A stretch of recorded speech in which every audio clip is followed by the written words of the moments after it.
Welcome to ఫ్రోమో9 TV. మాజీ మంత్రి MLA Mallareddy ప్రధానమంత్రి మోడీని పాకిస్తాన్ని లేపేయండి, పాకిస్తాన్ని అసలు ప్రపంచ పటంలోనే లేకుండా చేయండి అని మాట్లాడారు. మనము పాకిస్తాన్ తోటి ఎప్పటికీ బాధలు పడుతూనే ఉన్నాం. ఉగ్రవాదులతోటి వాళ్ళు పోషిస్తూనే ఉన్నారు.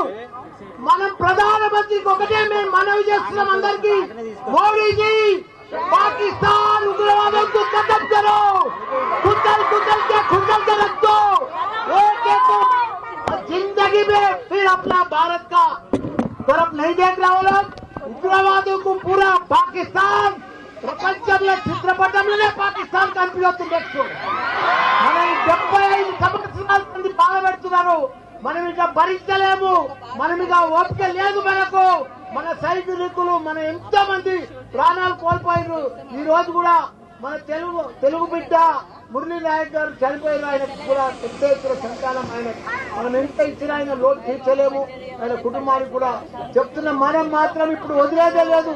మన భారత సైనికులకు మొత్తం ధైర్యంగా మేము డాక్టర్లము, ఇంజనీర్లము, ప్రొఫెసర్లము, లీడర్లము, మా టీఆర్ఎస్ పార్టీ మొత్తం మీకు మద్దతు ఇస్తుంది. మీరందరూ కూడా పోరాడి ఆ ఉగ్రవాదులను మొత్తం ఖతం చేయాలని కోరుకుంటున్నా. జై జవాన్.